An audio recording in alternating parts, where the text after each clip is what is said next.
Hi everyone, welcome back to yet another fun-filled and exciting video. और आज के video में हम बात करने वाले हैं about this topic called mole concept, जो कि शुरू तो हो जाता है आई थिंक 9th स्टैंडर्ड में कहीं पे, ठीक है, बट फिर ख़त्म कभी नहीं होता। क्यों? बिकॉज ये एक ऐसा टॉपिक है जो बहुत ही बेसिक टॉपिक है। इसके ऊपर हम लोग बहुत टॉपिक्स पढ़ते हैं। Basically it's a base line, ठीक है। और बेस लाइन जितनी शार्प और जितनी अच्छी होगी उतना ही हमें बाकी चीज़ें समझ में आएंगी। ओके, सो इसलिए बच्चों को आगे जाके ना इस टॉपिक में कुछ कुछ डाउट्स रह जाते हैं, कुछ कुछ अंडरस्टैंडिंग में मिसिंग चीज़ें रह जाती हैं। ओके, और उसकी वजह से ना आगे के टॉपिक समझना थोड़ा नहीं बहुत मुश्किल हो जाता है आगे जाके। तो इसीलिए आज वंस एंड फॉर ऑल हम लोग इसके क्वेश्चंस प्रैक्टिस करके कंसेप्ट समझ के सब कुछ अच्छे से निपटा देंगे, सो दैट ये टॉपिक की अंडरस्टैंडिंग तो अच्छी हो ही जाए, बट आगे के टॉपिक जो इस पे बेस्ड होते हैं ना उसमें भी हमें कोई दिक्कत नहीं आए, ठीक है। So we will start off with this interesting and very much scoring chapter of chemistry which is mole concept, ठीक है। तो स्टार्ट करेंगे एक छोटे से अप्रोच के टॉपिक से। I will not take much time here, ठीक है, बट ये समझना भी बहुत इंपॉर्टेंट है। Okay, so for topics like mole concept, ठीक है, ये एक वेन डायग्राम है जो बहुत इंपॉर्टेंट है, which I want to explain you before I start with the topic, ठीक है, फुल फ्लेजेड। तो जो ऐसे टॉपिक्स होते हैं ना जिसमें हमारे पास न्यूमेरिकल्स भी होते हैं और थ्योरी भी होती है।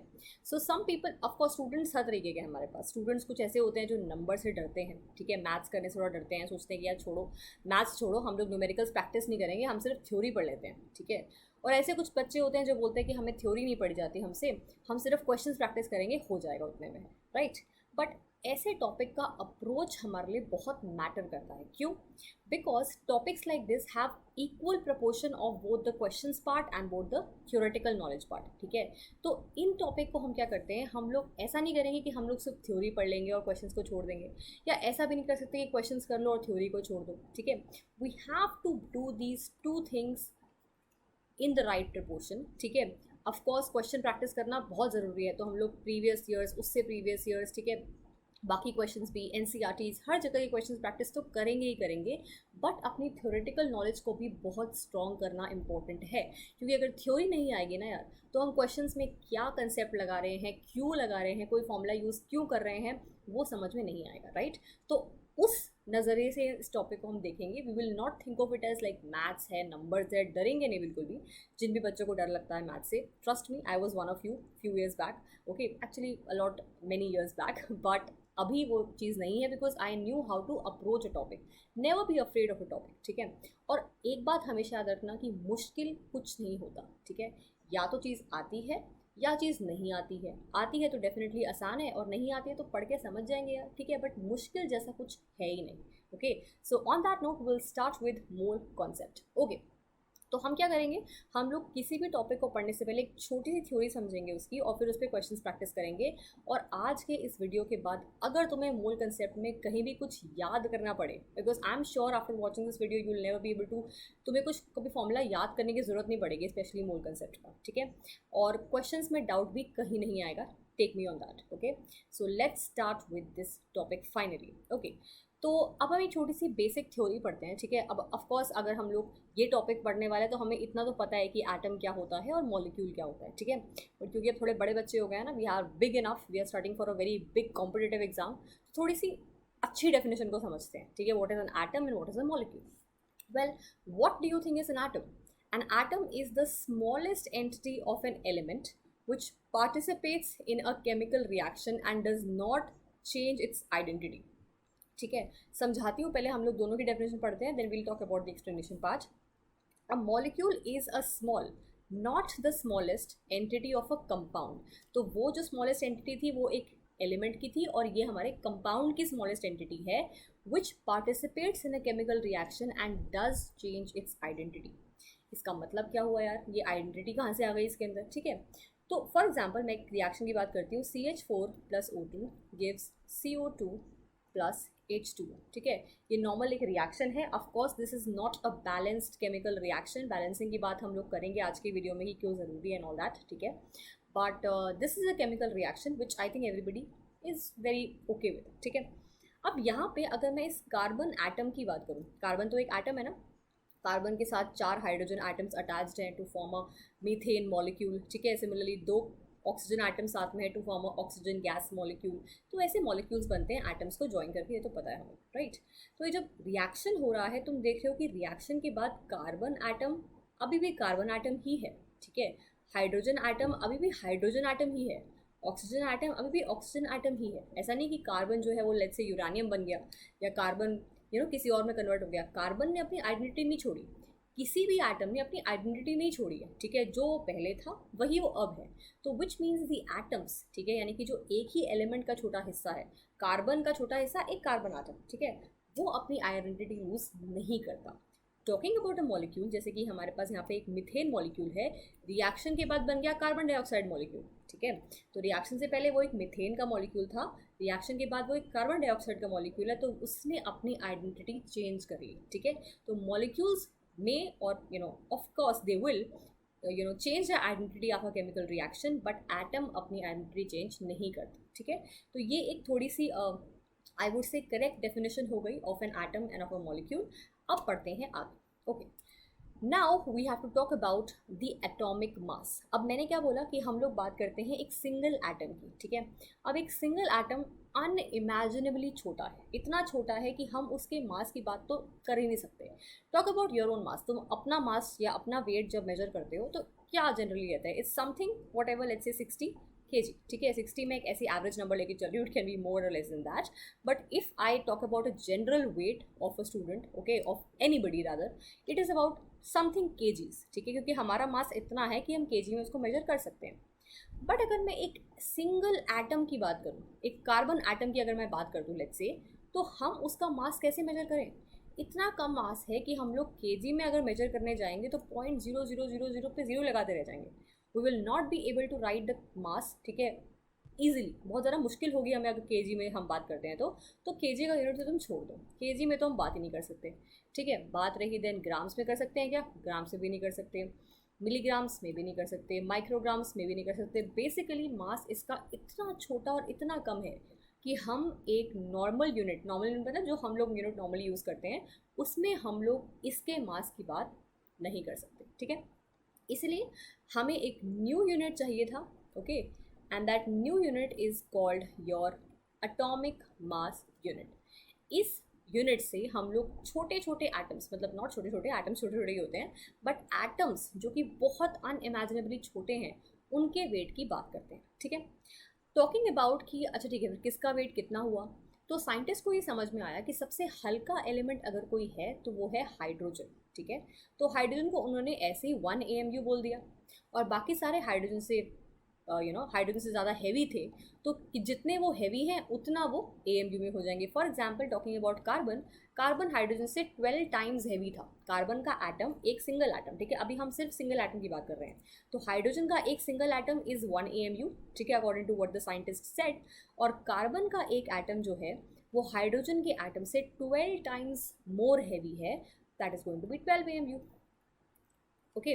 तो ये तो हमारा हो गया एटॉमिक मास। और ऑफ कोर्स बाकी सारे एलिमेंट्स की अगर हम बात करें, तो अगर मैं नाइट्रोजन की बात करूँ तो वो 14 टाइम्स एज हैवी था, तो ये 14 AMU हो जाएगा, ठीक है, एंड बाकी सारे हम सब की बात कर सकते हैं। बट हम लोग अगर रियलिटी में वापस आ जाएं, अभी तो हम लोग एक एक एटम की बात कर रहे हैं यार, एक एक एटम की बात कौन करता है? अगर हम लेबोरेटरी स्केल पे देखें या इवन अपने अराउंड देखें, ठीक है, things are macroscopic, things are something which we can see with our eyes. एक एटम, 2 एटम, 10 एटम को आप नहीं देख सकते हो अपनी आंखों से, but things around you can see, right.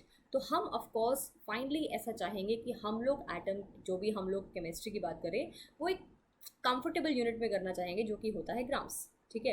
At least grams में हम लोग बात करना चाहेंगे, कहाँ हम लोग AMU, कहाँ हम लोग 0.00 के चक्कर में नहीं फंसना चाहते हैं, ठीक है। तो इसीलिए आया कंसेप्ट ऑफ मोल। अब ये मोल क्या है, ठीक है, मोल एक ब्रिज है which connects this AMU to gram, okay. Why am I saying that, let's understand. तो हमारे जो भी एटम का मास है, फॉर एग्जाम्पल मैं हाइड्रोजन की बात करूँ, हाइड्रोजन का जो एक एटम है, ठीक है, उसका मास था 1 AMU, बहुत कम, बहुत छोटा, ठीक है।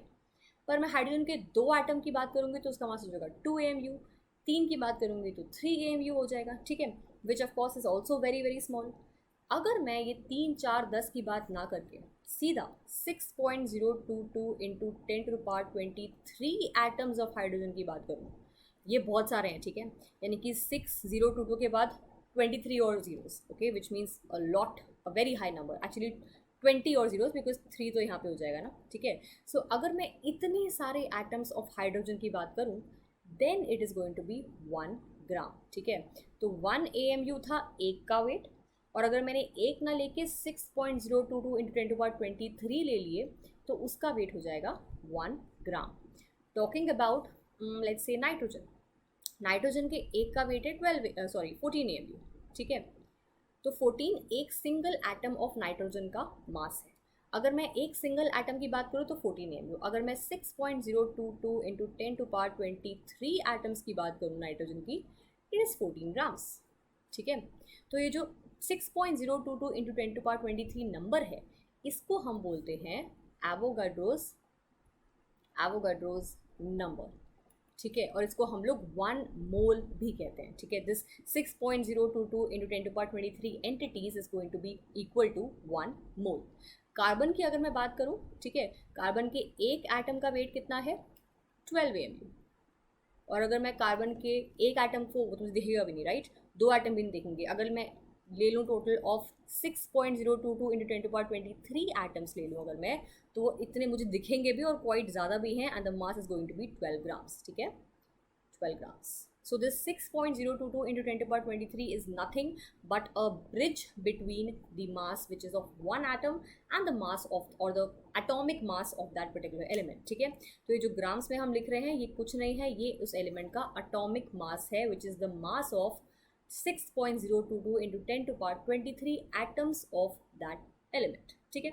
Quite clear now, we know what is atomic mass. Okay, moving on, let's talk about what is molecular mass. Again very simple, अगर मैं बात करूँ कार्बन की, तो कार्बन का है एक सिंगल एटम की, तो कार्बन का एक 12 AMU हो जाएगा, ठीक है। हाइड्रोजन कितना हो जाएगा 1 AMU।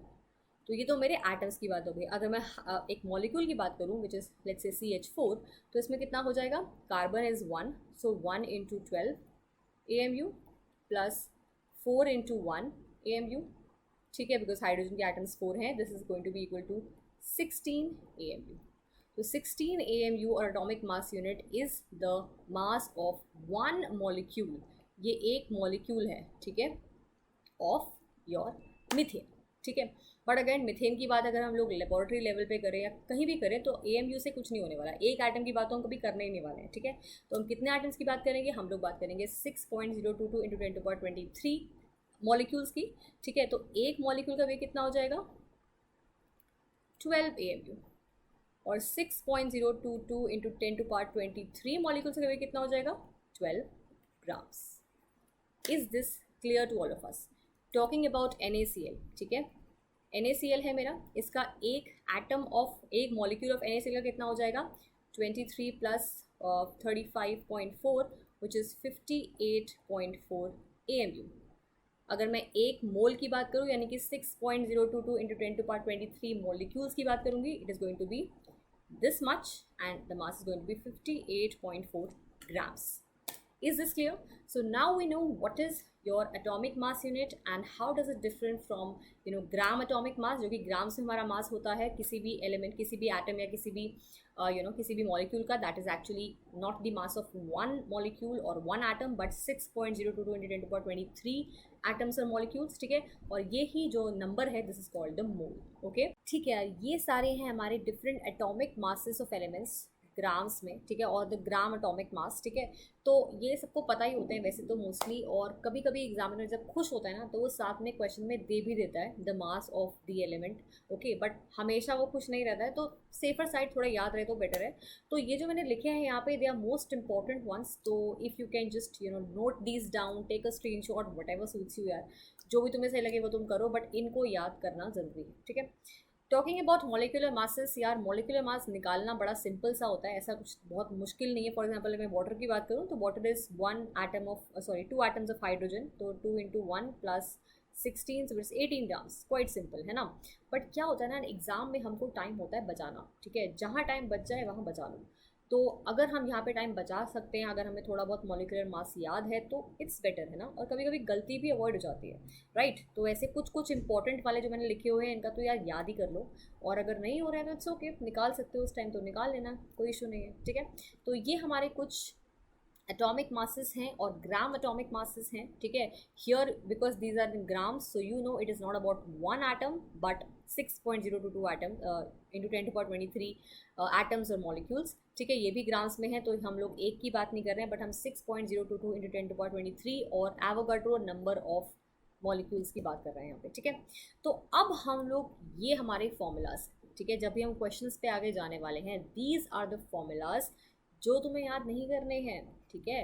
लुक एट इट और भूल जाओ, एक बार देख लो क्वेश्चंस को, एक बार देख लो इन इंपॉर्टेंट फॉर्मूलाज को, एंड उसके बाद भूल जाओ। We don't even need them, हमें तो अपना दिमाग चाहिए यार। क्यों?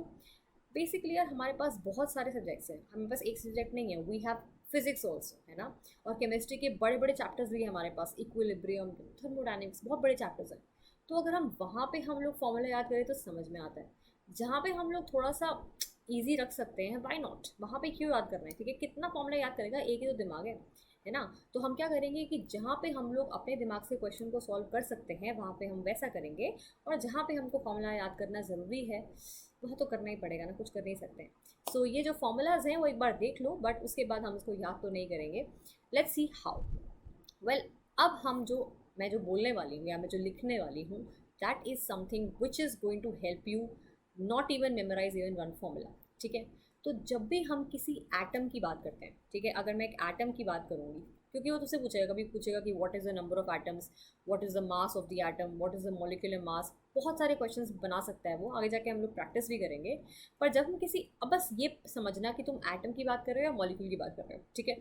तो अगर किसी एटम की बात कर रहे हो, लेट्स से कार्बन, ठीक है, तो कार्बन, आंख बंद करके एक लाइन लिख लो उसके बारे में, and then start with the question. Question को स्टार्ट करने से पहले ही वो लाइन लिख लो, which is that 1 mole of carbon atoms, एक मोल का मतलब कितना होता है, 6.022 इंटू 10⁻23 एटम्स ऑफ कार्बन, है ना, is equal to what is going to be the mass of this 1 mole, is equal to its gram atomic mass, जो याद किया अभी 12 ग्राम्स, ठीक है।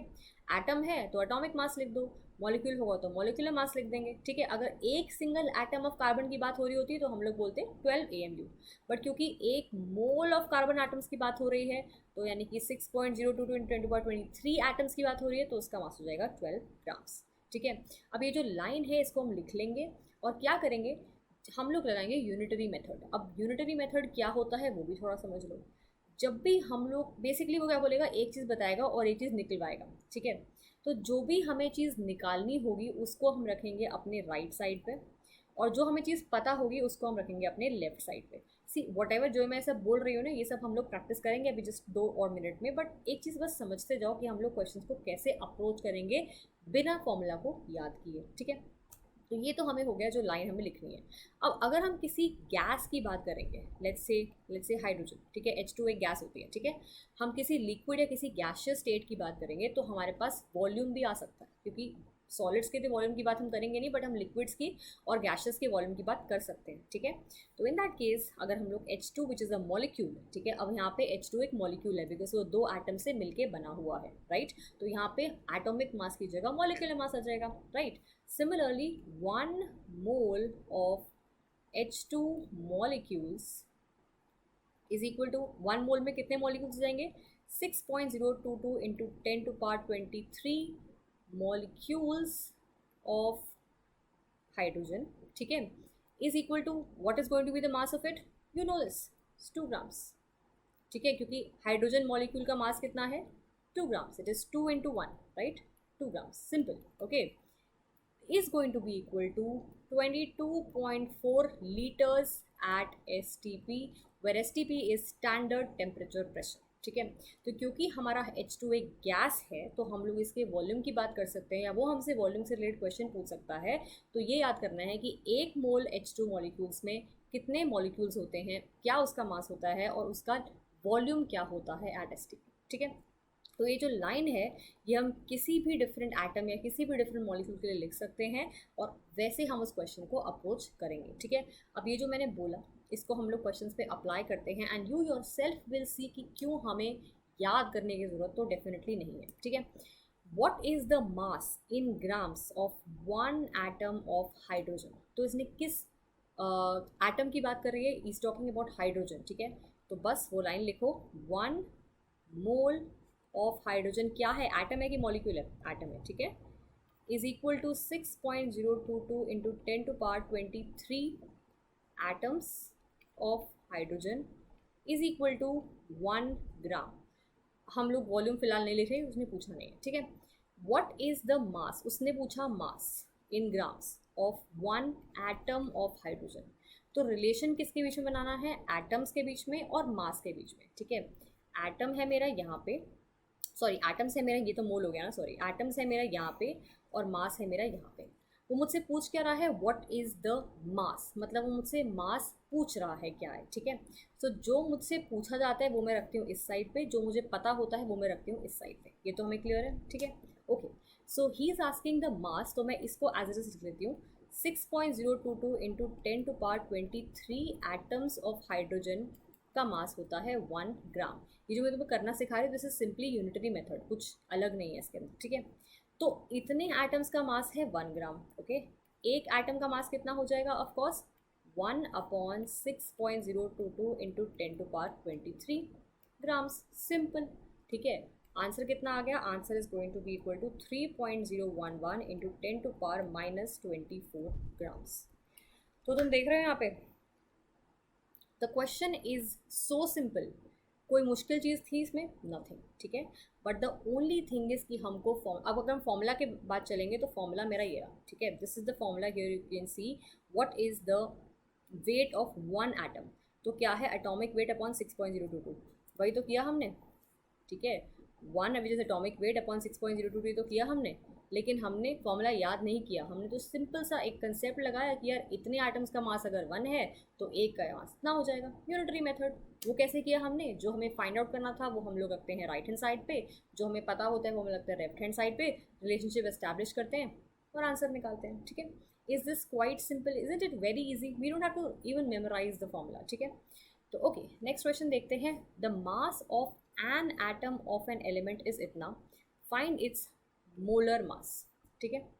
अब मोलर मास क्या होता है, मोलर मास होता है 6.022 इंटू 10⁻23 एटम्स का मास। ये तो हम पढ़ के आए ना, ये तो यही तो लाइन मैंने तुम्हें सिखाई, ठीक है। अगर हम कार्बन की बात करेंगे तो इतने सारे एटम्स का जो मास है वो उसका मोलर मास है ना।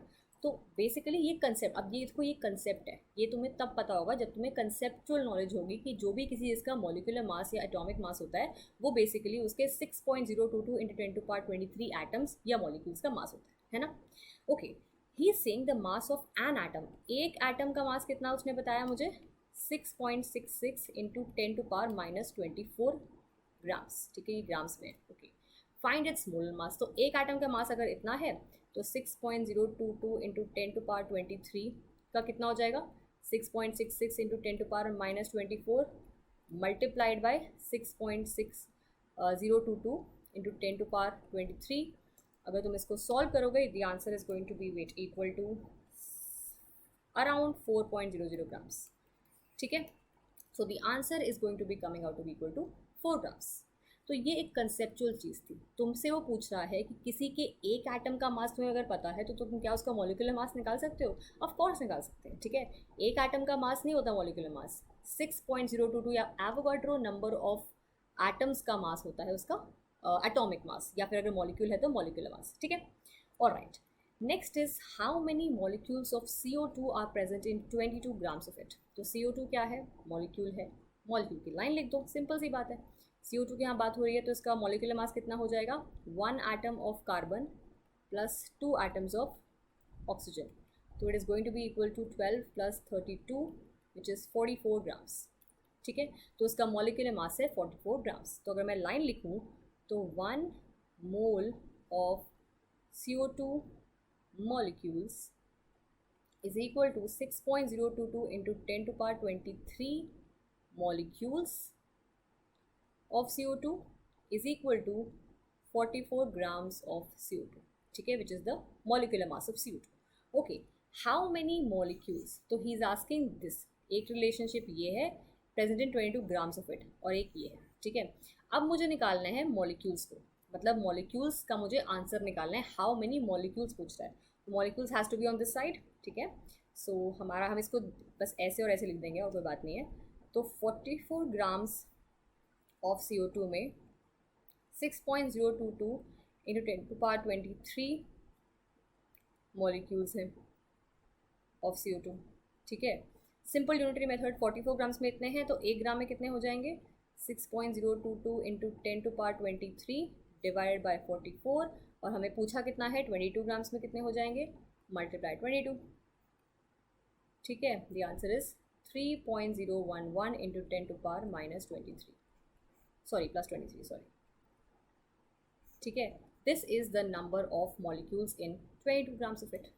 क्लियर?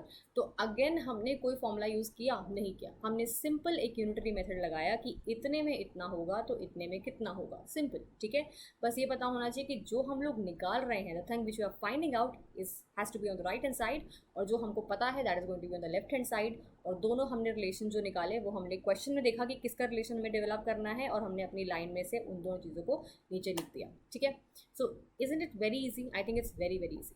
अब इतना सारा आसान चीज़ें हो गई हैं, तो एक मुश्किल क्वेश्चन भी प्रैक्टिस कर लेते हैं। अब वो मुश्किल अगेन नहीं है, मुश्किल तो मैंने बोला है कुछ होता ही नहीं है, ठीक है। या तो आता है या तो नहीं आता है। अब नेक्स्ट क्वेश्चन में थोड़ा सा कंसेप्ट हमें पता होना चाहिए कि एटम क्या होता है, मॉलिक्यूल क्या होता है, इलेक्ट्रॉन और प्रोटॉन्स और न्यूट्रॉन्स क्या होते हैं, ठीक है। तो अगर वो पता है तो ग्रेट, नहीं पता है तो थोड़ा समझते हैं, ठीक है। Alright, find the number of atoms and electrons present in 49 grams of sulfuric acid.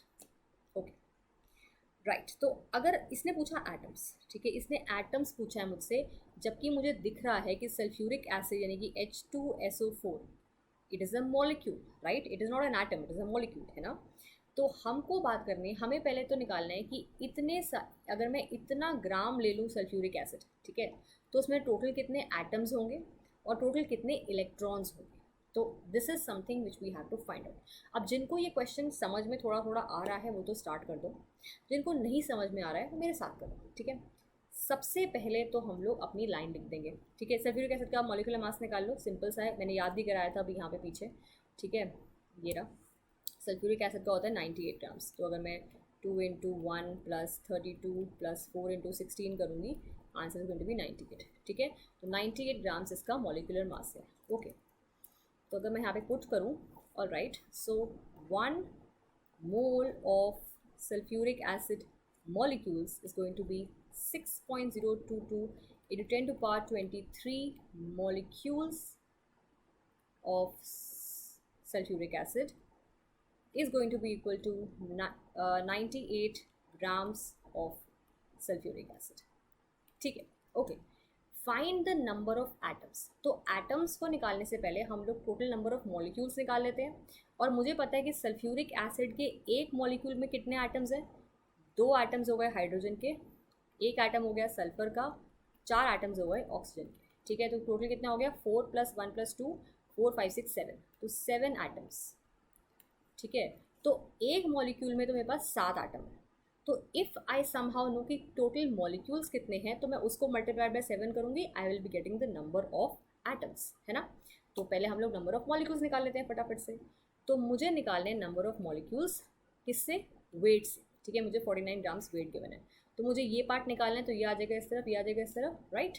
So 98 grams of sulphuric acid is having 6.022 into 10 to power 23 molecules of sulfuric acid, okay.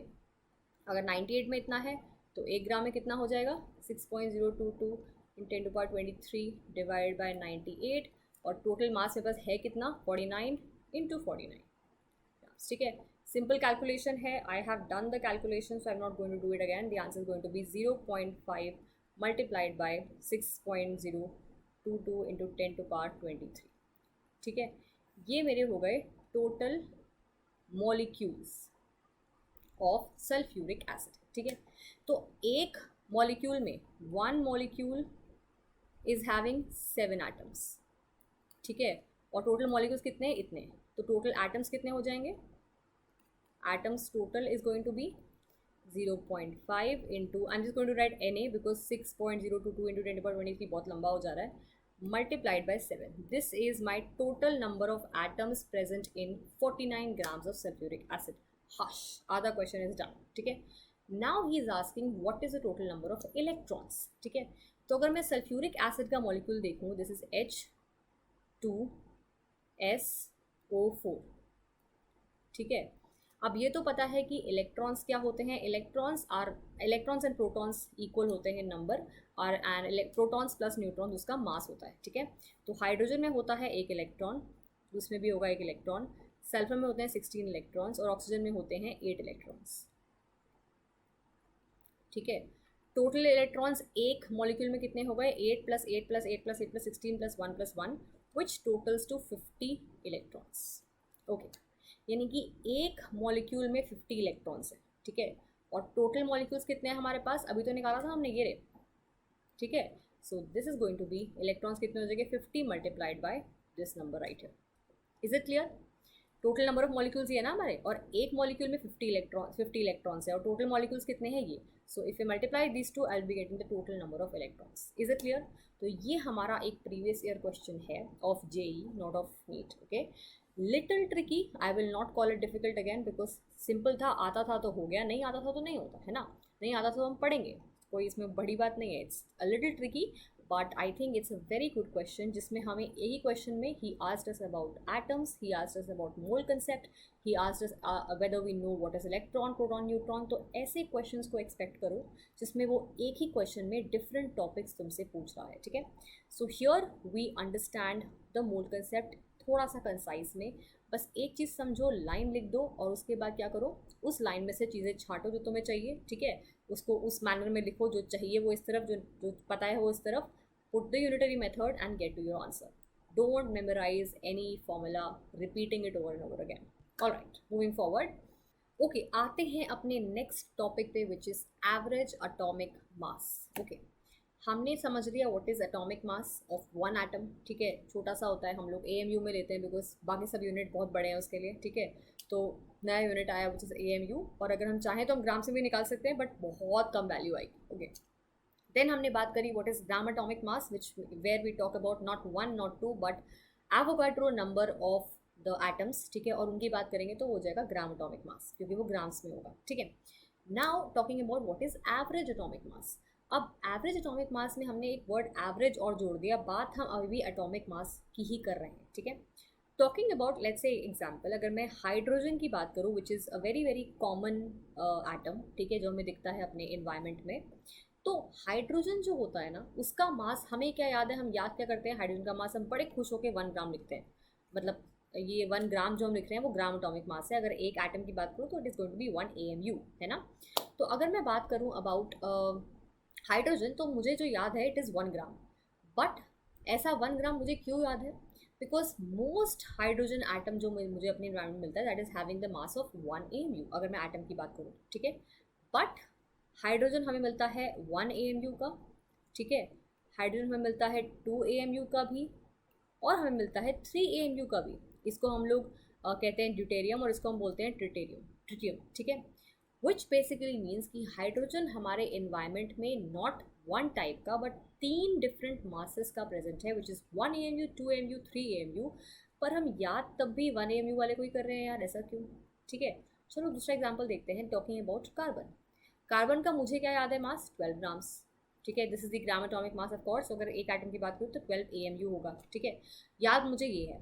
But environment में जो carbon है वो 12 AMU का भी होता है, carbon 13 AMU का भी होता है, और कार्बन 14 AMU का भी पाया जाता है, ठीक है। इन्वायरमेंट में सिर्फ 12 AMU का नहीं, 13 और 14 AMU का भी पाया जाता है, विच इज़ अगेन मुझे सिर्फ 12 क्यों याद कराया जा रहा है, why not 13, why not 14। Talking about another example, nitrogen. Nitrogen हमारे इन्वायरमेंट में जो मुझे याद है वो क्या है, इट इज़ 14 ग्राम्स, ठीक है।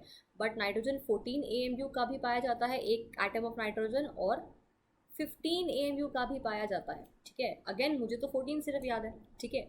सो बेसिकली ये जो मुझे 14 याद है, और कार्बन का जो मुझे 12 याद है, और हाइड्रोजन का जो मुझे 1 याद है ना, वो उसका एवरेज एटॉमिक मास होता है, वो उसका एटॉमिक मास नहीं होता है। Late me give you something, ये तुम्हें पहले से नहीं पता होगा, ठीक है।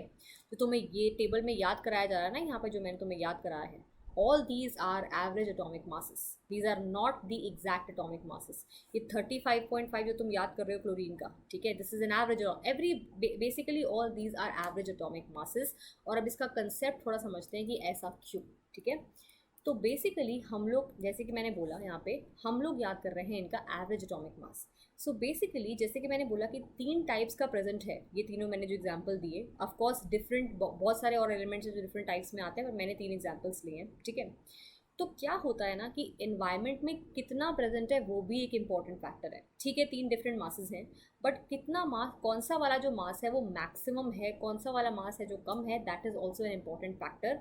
और उससे हम निकालते हैं उसका एवरेज एटॉमिक मास, ठीक है। ये जो मैं बोल रही हूँ ना कितना प्रेजेंट है, इसको हम बोलते हैं अबंडेंस, अबंडेंस या परसेंटेज अबंडेंस बोलते हैं इसको, ठीक है। Well talking about your let's say nitrogen की अगर मैं बात करूँ यहाँ पे, ठीक है।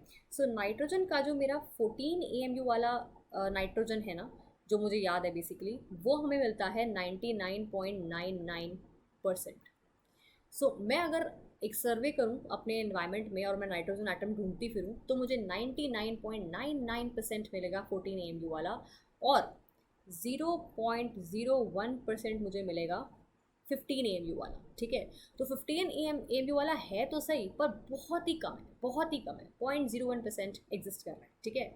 तो इसीलिए हम निकालते हैं एवरेज एटॉमिक मास, ठीक है, which is equal to what is the abundance. तो अगर मैं बात करूँ नाइट्रोजन की बात करूँ अगर मैं, तो 99.99 is my percentage abundance of 14, ठीक है, and 0.01 is the abundance of 15 divided by 100, ठीक है। so basically what is the abundance, percentage में है अबंडेंस, तो मैक्सिमम कितनी हो जाएगी 100%, मतलब पर 100 है ना, तो maximum is going to be 100, okay. और तो 100 में से 99.9 तो मेरा है 14 वाला, और 0.01 है 15 वाला, divide by 100, and this is resulting in 14.001 grams, जो कि मुझे याद है, ठीक है। तभी तुम सबको नाइट्रोजन का जो मास है वो 14 याद है, कोई 14.01001 नहीं बोलता, आई एग्री, बट कोई 15 भी नहीं बोलता है ना, क्योंकि 15 है पर बड़ा कम है, बहुत कम है, ठीक है। So that is why we don't memorise that, और ये जो हमें याद है, this is the average atomic mass of nitrogen, ठीक है। तो ये जो फॉर्मूला है, ये वाला फॉर्मूला, ये इंपॉर्टेंट है, ठीक है, इसको समझो। Average atomic mass is equal to percentage abundance into the molecular mass और into the mass plus the, जितने भी तुम्हारे पास डिफरेंट टाइप्स प्रेजेंट है उन सबका तुम एडअप करोगे, अबंडेंस से मल्टीप्लाई करोगे और डिवाइड कर दोगे 100 से, सिंपल, ठीक है। तो क्वेश्चन प्रैक्टिस कर लेते हैं।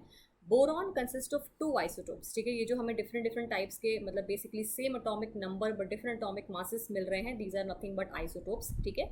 तो boron consist of 2 isotopes whose masses are 10.01 and 11.01 grams, ठीक है। तो बोरॉन के बेसिकली 2 एग्जिस्ट करते हैं, 10.01 और 11.01, एंड एवरेज एटॉमिक मास तुम्हें गिवन है 10.81, find out the average abundance. तो बेसिकली ये होती है average abundance is equal to जो भी हमारे पास, sorry not average abundance, wait, ये हमारा आंसर जो होता है वो होता है average atomic mass. Average atomic mass ये होती है equal to percentage abundance of 1 multiplied by mass of 1, ठीक है, plus percentage abundance of 2 multiplied by mass of 2 divided by 100, ठीक है। तो ये तो मुझे गिवन है, दिस इज 10.81, ठीक है, और मुझे 2 मासेस भी पता है, मुझे एवरेज अबंडेंस निकालनी है दोनों की, ठीक है।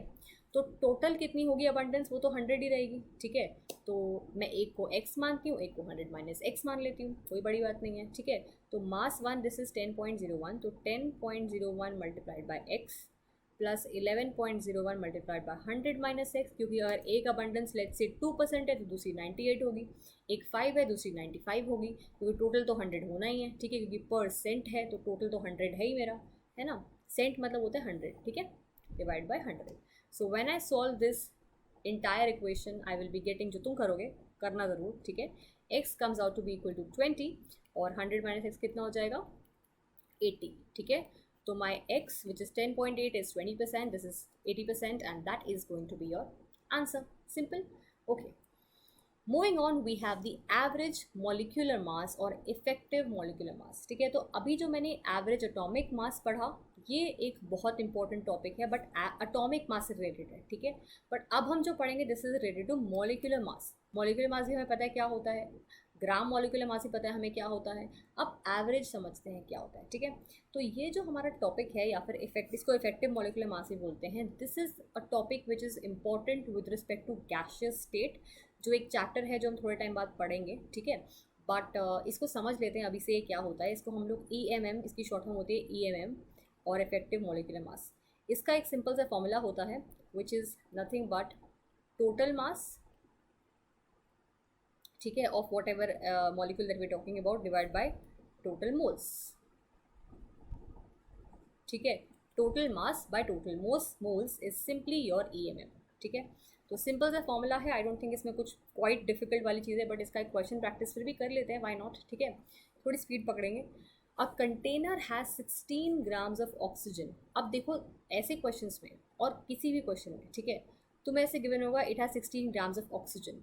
तो याद करना यार, ऑक्सीजन हमेशा O2 होता है, ऑक्सीजन गैस होता है, ठीक है। तो इसको एक एटम ऑफ ऑक्सीजन मत समझ लेना, consider this as oxygen gas which is O2।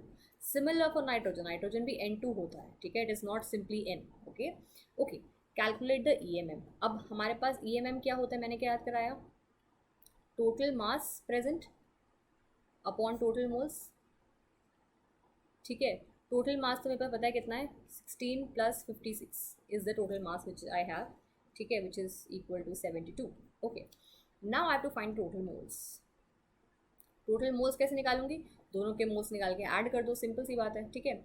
Oxygen के मोल्स देखूँ तो मैं अगर कैसे निकालूंगी, अगर मैं वो लाइन से करूँ तो 1 mole of oxygen O2 molecule is equal to 6.022 into 10⁻³ molecules, ठीक है, is equal to what is the molecular mass of oxygen is 32 grams, ठीक है।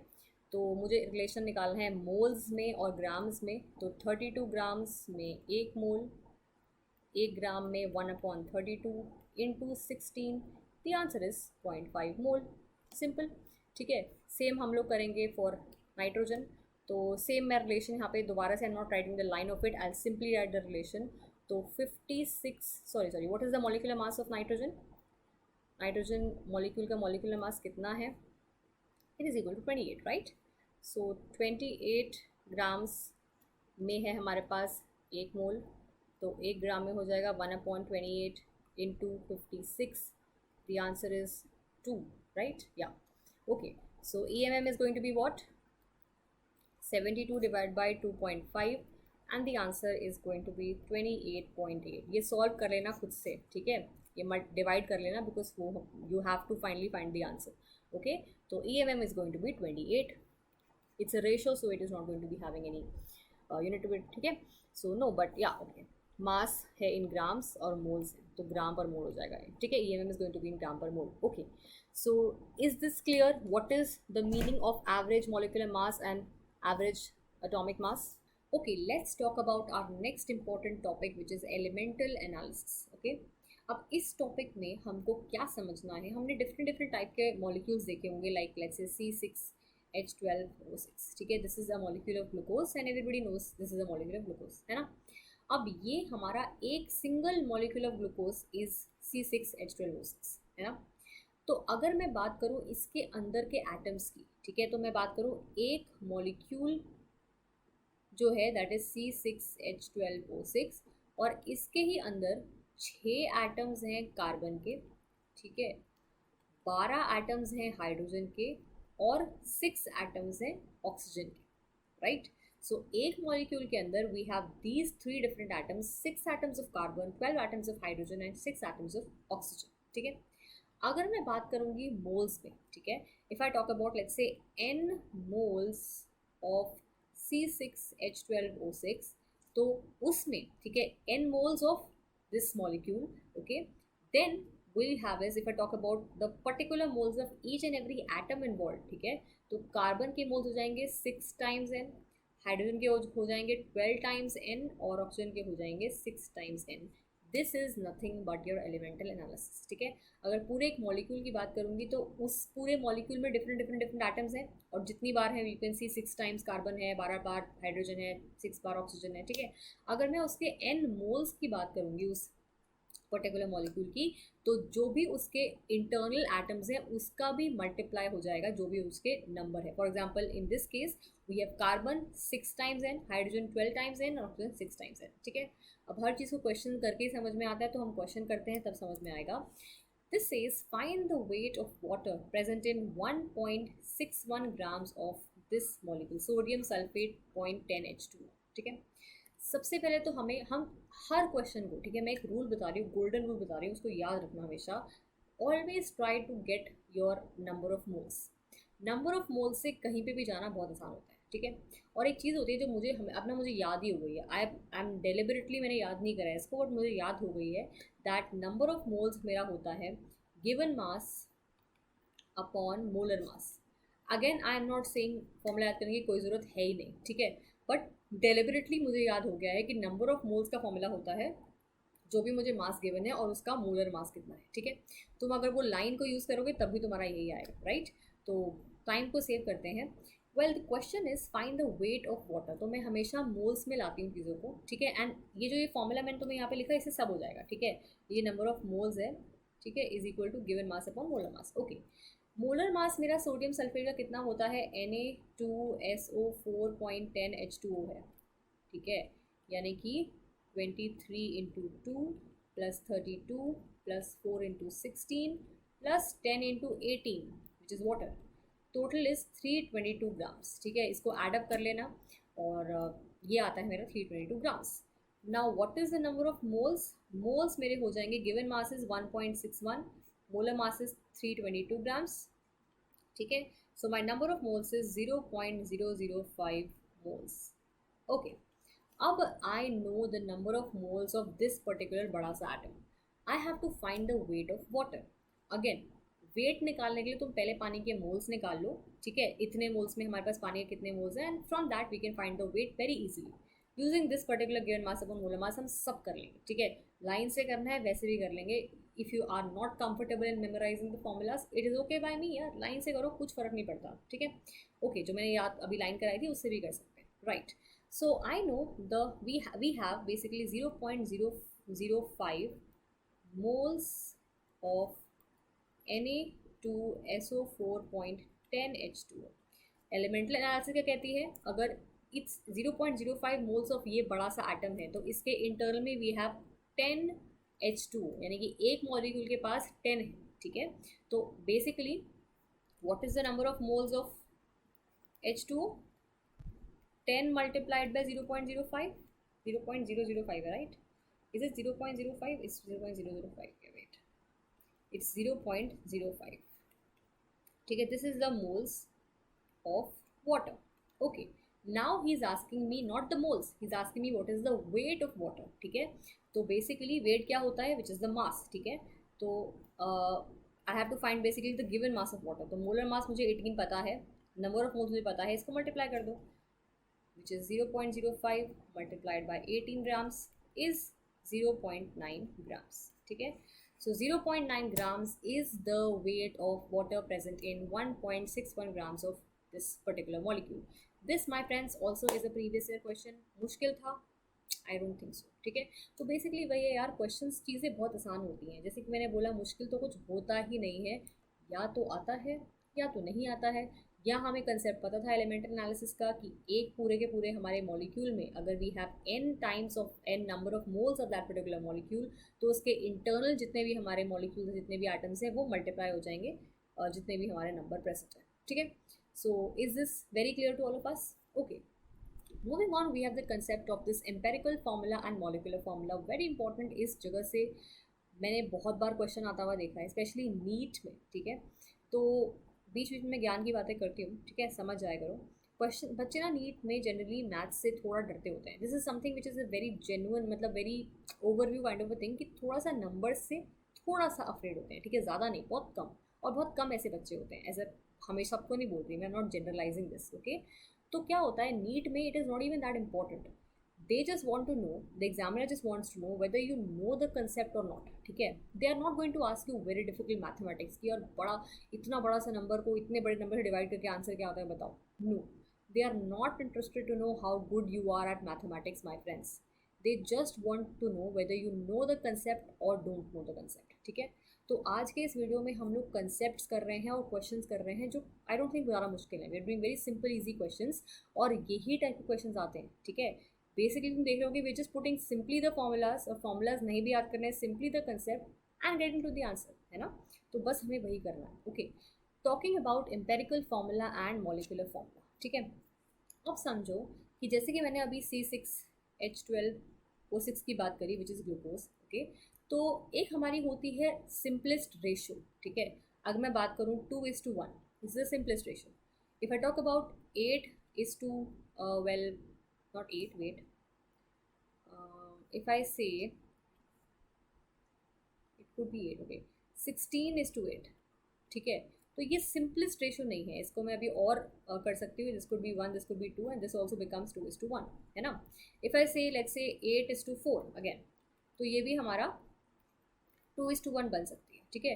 तो ये जो 2:1 है, this is my simplest ratio, okay. whereas 16:8 जो है या 8:4 है, this is not the simplest ratio. Simplest मतलब होता है जिसको हम लोग और फाइनली डिवाइड नहीं कर सकते या और फाइनली उसको और सिंप्लीफाई नहीं कर सकते, ठीक है। तो that is called my simplest ratio.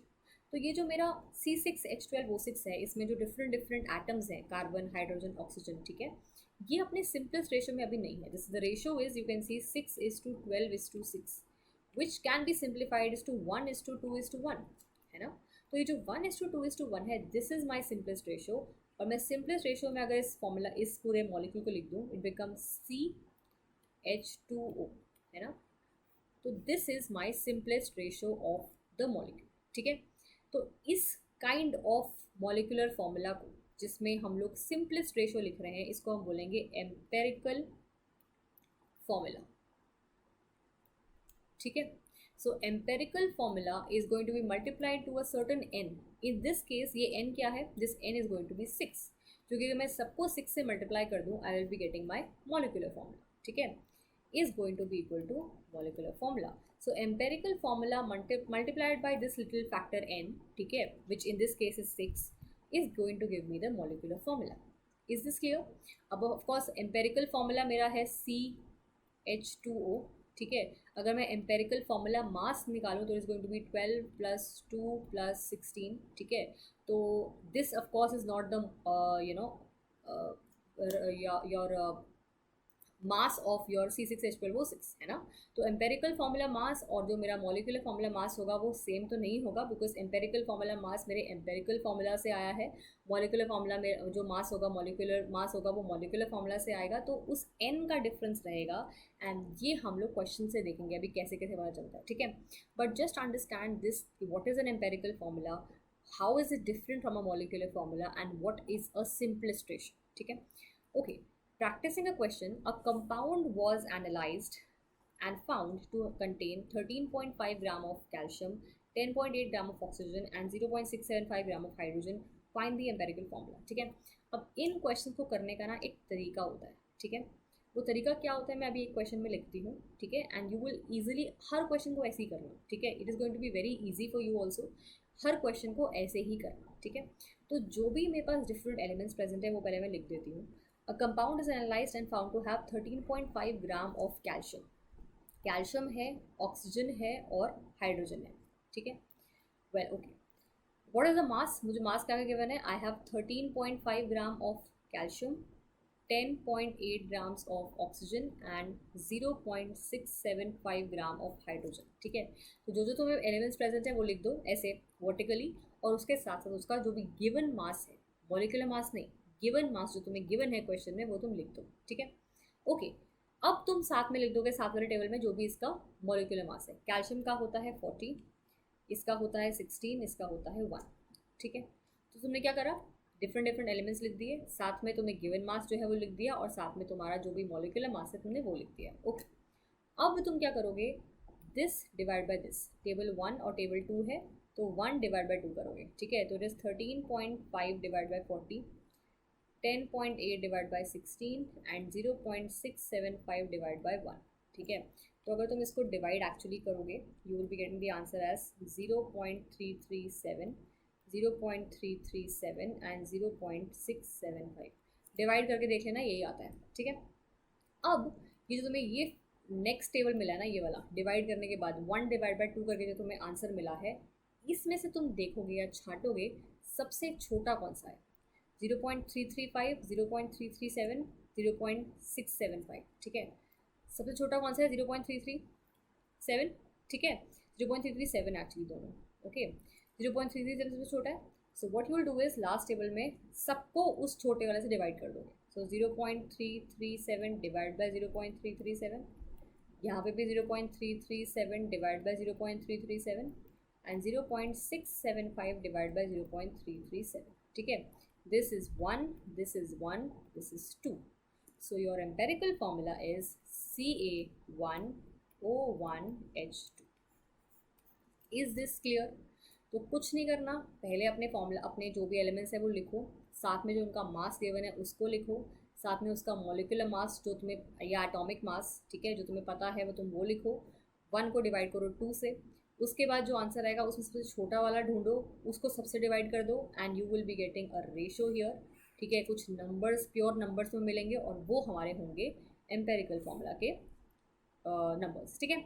तो कभी कभी तुम्हें ऐसे दिखेगा 1.3, ये जो तुम्हें ये वैल्यू आ रही है एग्जैक्ट 1 ना होके 1.2, 0.99 ऐसे भी हो सकता है, उसको तुम अप्रॉक्सीमेट करके 1 मान लेना। 2.3 होगा तो 2 मान लेना, है ना। 2.7 होगा तो लेट्स से 3 मान लेना। So you just have to approximate sometimes, clear.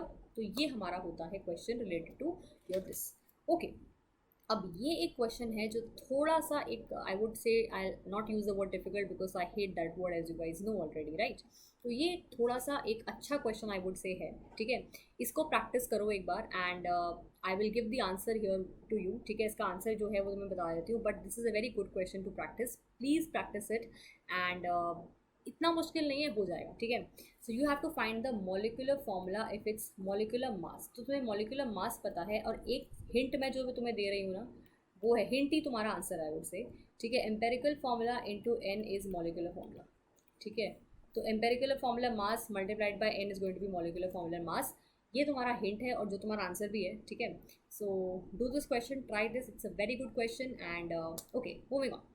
Okay, अब बात करते हैं स्टोइशियोमेट्री, ठीक है। स्टोइशियोमेट्री, जिसको स्टोइक्योमेट्री भी कहते हैं कुछ लोग, it is the backbone of the entire mole concept. बड़ा ही इंपॉर्टेंट और इंटरेस्टिंग टॉपिक है, ठीक है।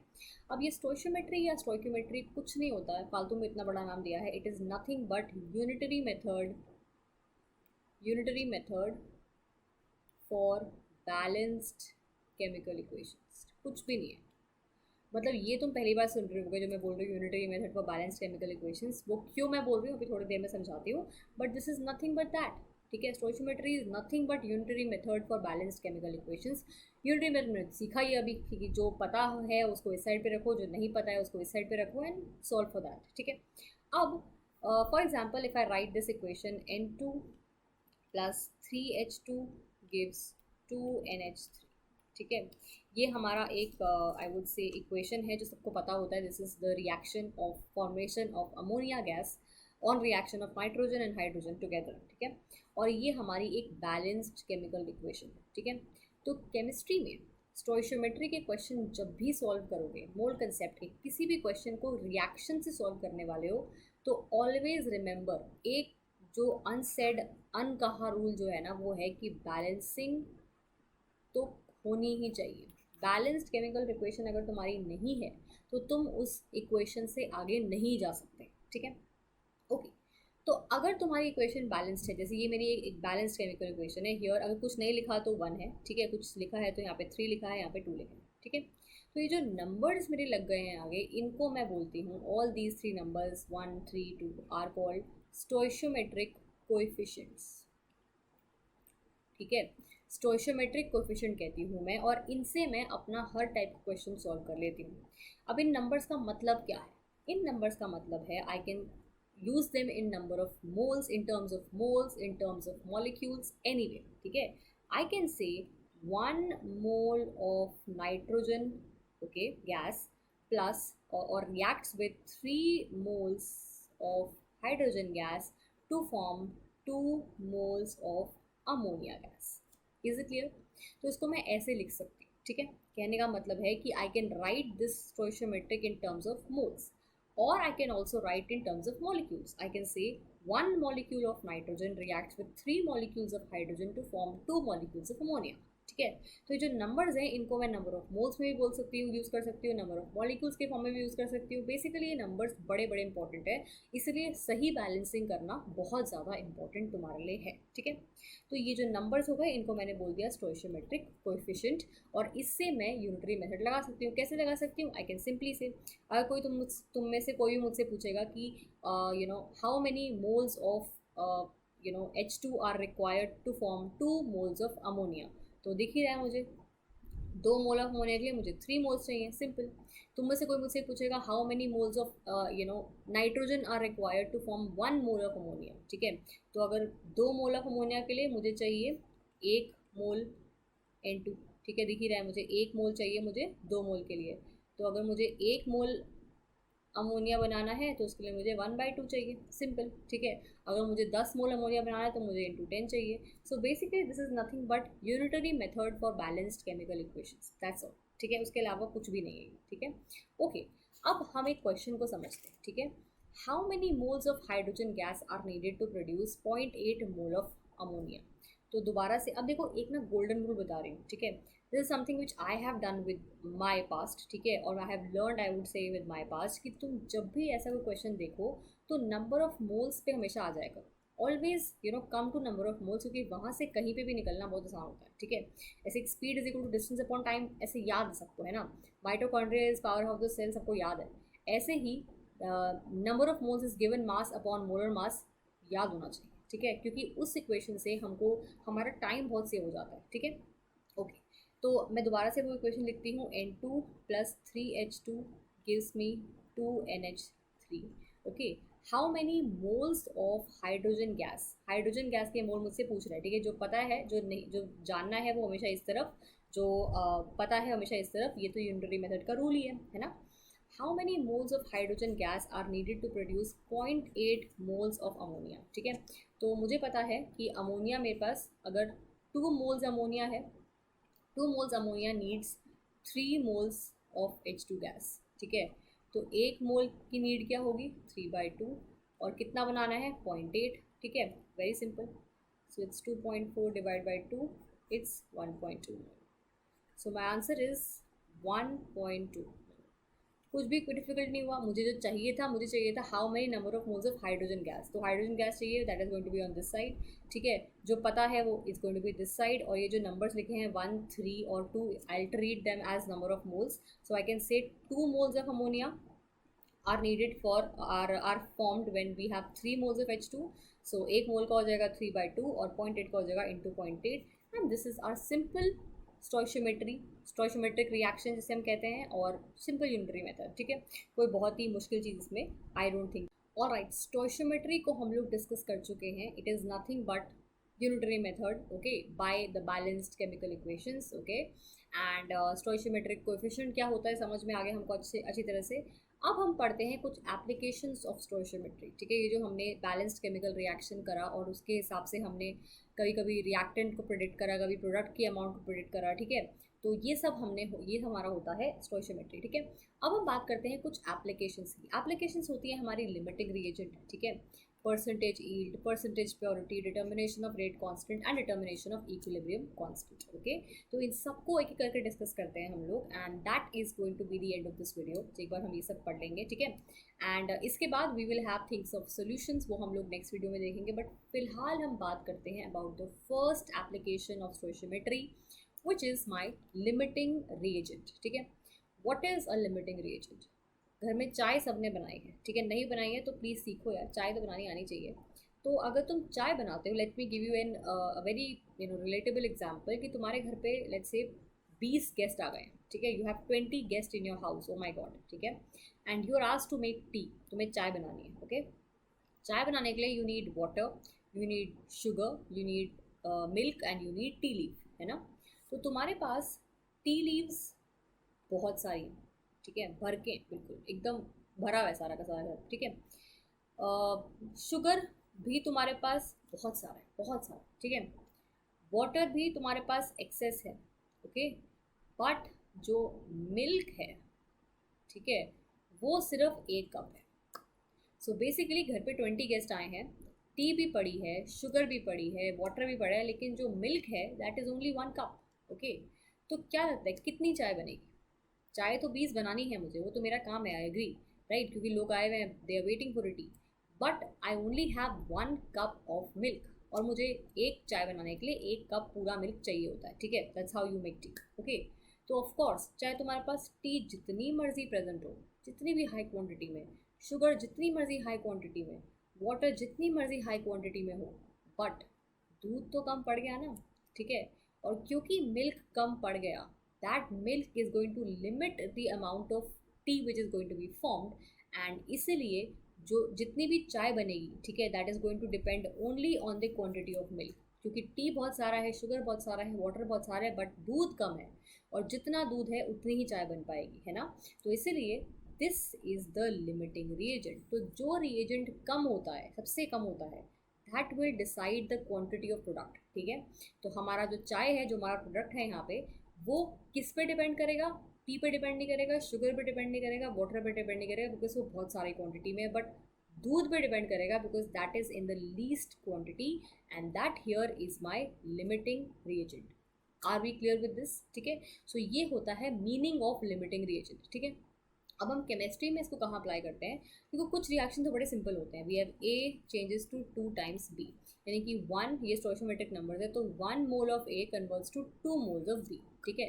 तो बहुत सिंपल है, अगर मेरे पास 2 मोल ए के होंगे that will form 4 moles of B, अगर 6 ए होंगे तो that will form 12 moles of B, है ना। तो बहुत ही सिंपल बात हो गई है। तो but if we have a complex reaction A plus 2b plus C gives 3d, ठीक है। तो इन दिस केस अब मैं किससे प्रिडिक्ट करूँ? अगर मुझे बोला जाए कि ए मेरे पास कुछ क्वांटिटी है, बी मेरे पास कुछ क्वांटिटी है, सी मेरे पास कुछ क्वांटिटी है, बताओ डी कितना बना, ठीक है। तो मैं किससे लगाऊं, किस रिएक्टेंट को यूज़ करके मैं प्रोडक्ट यूज़ करूँ, प्रोडक्ट फाइंड आउट करूँ, ठीक है। प्रोडक्ट जो डी है वो मैं किसके प्रिडिक्ट करूँ? ए से प्रिडिक्ट करूँ, बी से प्रिडिक्ट करूँ, या सी से प्रिडिक्ट करूँ, ठीक है। उसके लिए मुझे पता होना चाहिए कि इन तीनों में से लिमिटिंग रिएजेंट क्या है, दूध कौन है, सबसे कम कौन सा है, ठीक है। और जो सबसे कम होगा उस पर डिपेंड करेगा मेरा डी, और उससे फिर मैं लगाऊंगी, जो सबसे कम होगा उससे मैं यूनिटरी मेथड लगाऊंगी, ठीक है, and finally I find out the product, ठीक है। इसको हम बोलते हैं लिमिटिंग रिएजेंट। और लिमिटिंग रिएजेंट निकालने का सिंपल सा फॉर्मूला होता है नंबर ऑफ मोल्स, ठीक है, number of moles, okay, right it again, wait, simple सा फॉर्मूला होता है number of moles divided by stoichiometric coefficient, ठीक है। तो अगर stoichiometric coefficient let's say in the balance chemical equation, ठीक है, बैलेंस्ड केमिकल इक्वेशन में जो स्टोइशियोमेट्रिक कोएफिशिएंट है वो तुम नीचे लगा दोगे, राइट। तो अगर यहाँ पे लेट्स से 3d है तो ये 3 मेरा स्टोइशियोमेट्रिक कोएफिशिएंट है, ठीक है।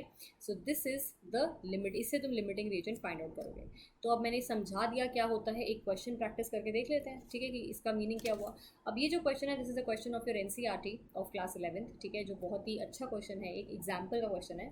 तो इसको हम लोग सॉल्व करते हैं, ठीक है। अगेन यार ये क्वेश्चन तो पीछा ही नहीं छोड़ रही है। N2 plus 3H2 gives you 2NH3, okay. इस रिएक्शन को by the way Haber's process कहते हैं, just for knowledge, okay. Alright, 50 kg of N2, so I have 50 kg। अब देखो, बिकॉज kg एक ऐसा यूनिट है जिसमें मैं कंफर्टेबल नहीं हूँ, बिकॉज तुम भी कंफर्टेबल नहीं होगे, बिकॉज हम लोग जब भी मॉलिक्यूलर मास की बात करते हैं sorry, is generally in grams, right. तो हम लोग ग्राम में कन्वर्ट कर लेंगे, 50,000 grams, okay. 50,000 grams of N2 plus 10 kg of H2, so 10,000 grams of H2 are mixed to produce NH3. Calculate the amount of NH3 produced, ठीक है। तो क्योंकि मेरे पास अब 2 रिएक्टेंट्स है और मुझे प्रोडक्ट की क्वांटिटी प्रिडिक्ट करनी है, तो I have to find out कि मैं किस रिएक्टेंट से प्रोडक्ट बनाऊंगी, ठीक है। उसके लिए मुझे पता होना चाहिए कि कम कौन सा पड़ गया, right. So I have to find the limiting reagent. In this cases where I have 2 और more reactants, I need to find out the limiting reagent to predict the product quantity, ठीक है। तो हम लोग वो फाइंड आउट करते हैं। तो लिमिटिंग रिएजेंट का हमारे पास फॉर्मूला क्या था? Number of moles divided by stoichiometric coefficient. स्टोइशियोमेट्रिक coefficient मेरे पास है, इसका 1 है, इसका 3 है, इसका 2 है, ठीक है। तो मुझे रिएक्टेंट का चाहिए, तो 1 और 3 I have to find the number of moles, okay. तो number of moles of N2 कितना हो जाएगा? कौन सा formula, given mass upon molar mass, ठीक है, that is number of moles. तो गिवन मास कितना है 50,000 ग्राम्स और मोलर मास इनटू कितना होता है 28, ठीक है। So it's 50,000 divide by 28, it is, I have it solve with me, तुम खुद सॉल्व करना, ठीक है। 785.7 moles. All right, what is the moles of H2?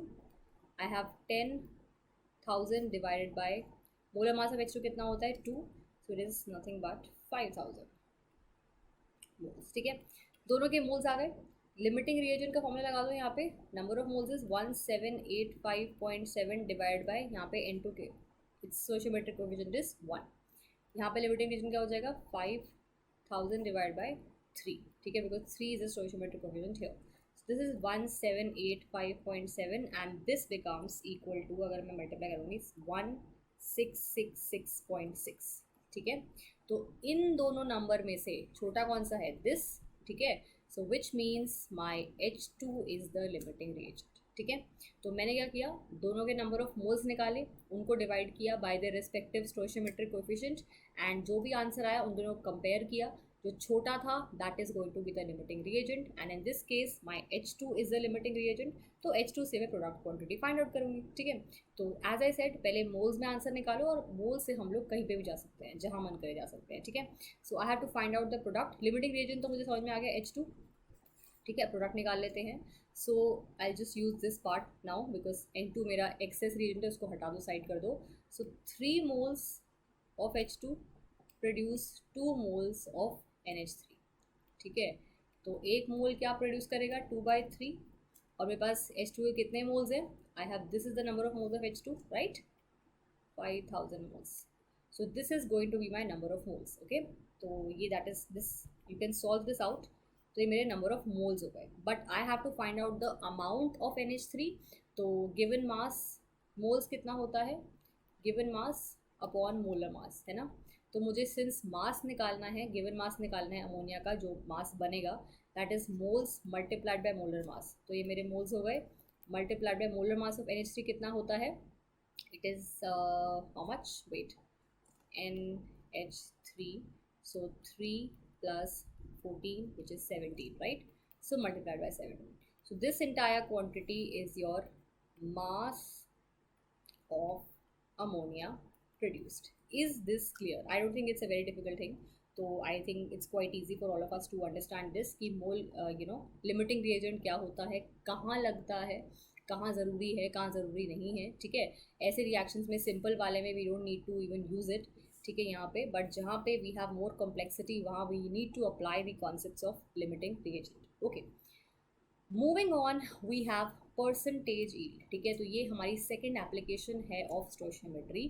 तो जब भी हम लोग लैब लेवल पे या कहीं पे भी कोई रिएक्शन करते हैं, ठीक है, तो हमारे पास ना जो एक्सपेक्टेड यील्ड होती है वो हम लोग निकालते हैं ऐसे कि जैसे मैंने ये जो फाइंड आउट किया 2/3 multiplied by 5,000 multiplied by 17 is mass of ammonia produced, ठीक है।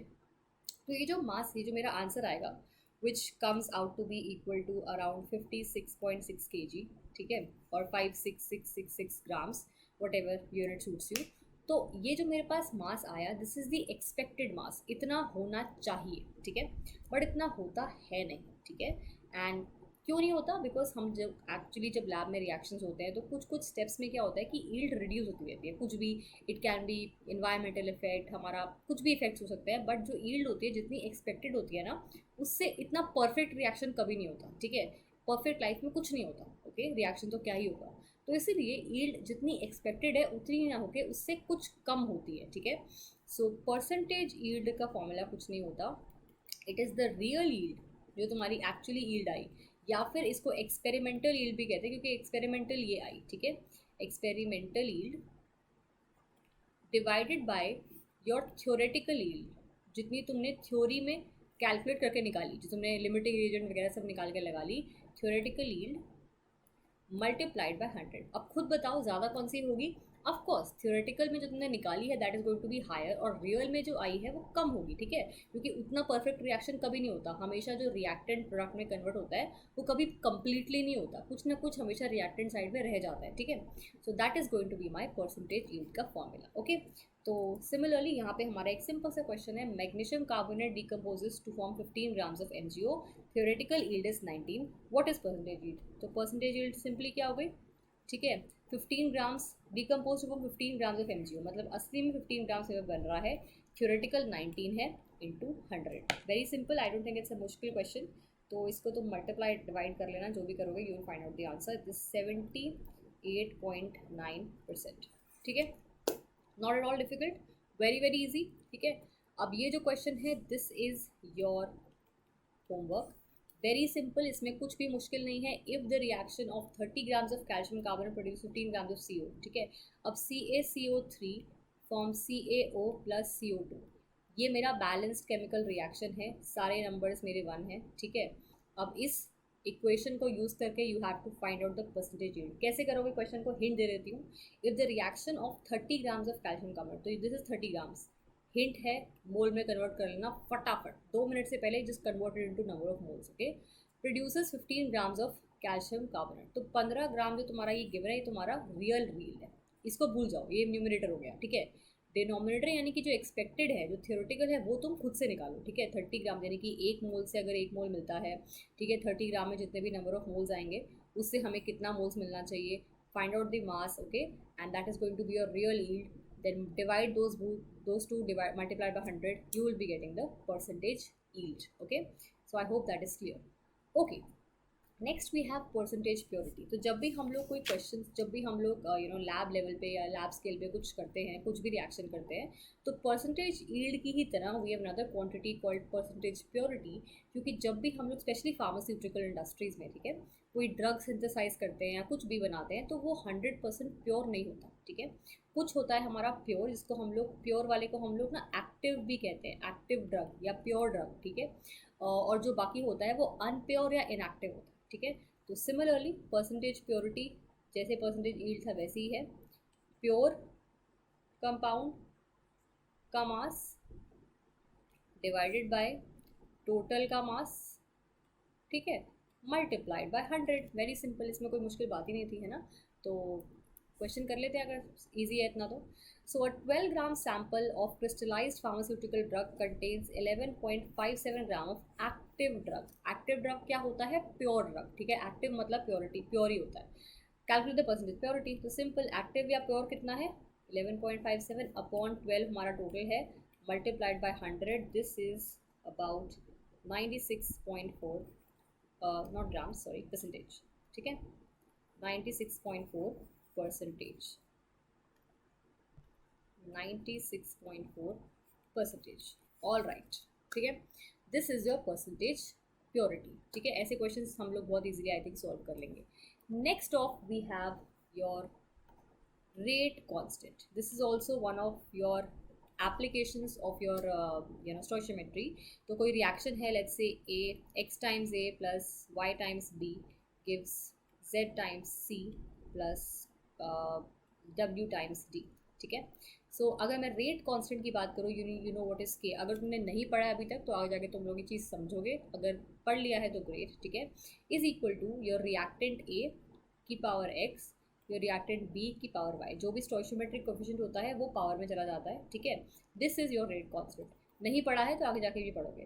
तो ये एक एप्लीकेशन क्यों है, क्योंकि हम यहाँ पे स्टोइशियोमेट्री तो यूज़ कर रहे हैं, ये x और y क्या है, दिस इज स्टोइशियोमेट्री, राइट। चलो ये नहीं पढ़ाई तो पता होगा इक्विलिब्रियम कांस्टेंट, ठीक है, ये भी नहीं पढ़ा है तो पढ़ लो, कोई बात नहीं, कोई दिक्कत की बात नहीं है, अभी मैं ही पढ़ा दूँगी, कोई बड़ी चीज़ नहीं है, ठीक है, ओके। तो जब कोई रिएक्शन होता है, जैसे ये कोई रिएक्शन है, इसमें हम लोग इक्विलिब्रियम कांस्टेंट कैसे निकालते हैं, इक्विलिब्रियम कांस्टेंट में KW is equal to C which is product 1 की पावर Z प्रोडक्ट D की पावर W डिवाइडेड बाय A की पावर X एंड B की पावर Y, ठीक है। दिस इज़ माई KW और इक्विलिब्रियम कांस्टेंट। अगेन यहाँ पे ये एक एप्लीकेशन क्यों है, क्योंकि यहाँ पे हम लोग ये जो मैं ऐसे ब्रैकेट में रख रही हूँ, दिस इज कॉन्सेंट्रेशन, ठीक है। तो कॉन्सेंट्रेशन के पावर में होता है हमेशा उसका क्या, उसका स्टोइशियोमेट्रिक कोएफिशिएंट, ठीक है। So this is your entire concept of I would से मोल कंसेप्ट। इस टॉपिक में या इस वीडियो में थोड़ी बड़ी थी, आई अग्री, बट हमने समझा what is atom, what is molecule. We started off with atoms and molecules and we have done a lot guys, trust me. तुम्हें लग रहा होगा कि तुमने छोटी सी वीडियो देखी है, कुछ कुछ तो समझा है, बट नहीं, we have actually done a lot of topics like average atomic mass, molecular mass, okay, then average wala part, average molecular mass wala part, elemental analysis, stoichiometry along with its applications. So you have covered a lot, ठीक है। चीज़ें समझ में भी definitely I होंगी, okay. और अगर नहीं आई हैं तो practice more and more questions. जो क्वेश्चंस मैंने आज की वीडियो में डिस्कस करे हैं या तुम्हें दिए भी हैं करने के लिए, do solve those, alright, and practice the questions on EduRev because that is a platform where you have all the questions available और they have all the questions, previous years भी हैं, ठीक है, और सब कुछ है, all the question bank is with you। अब करना और ना करना तो तुम्हारे हाथ में है ना। तो इसलिए please try and do all the questions, और अगर क्वेश्चंस नहीं हो रहे हैं तो मार्क देम ऑफ, ठीक है, और उनको फिर से ट्राई करो, समझो, डाउट्स क्लियर करो।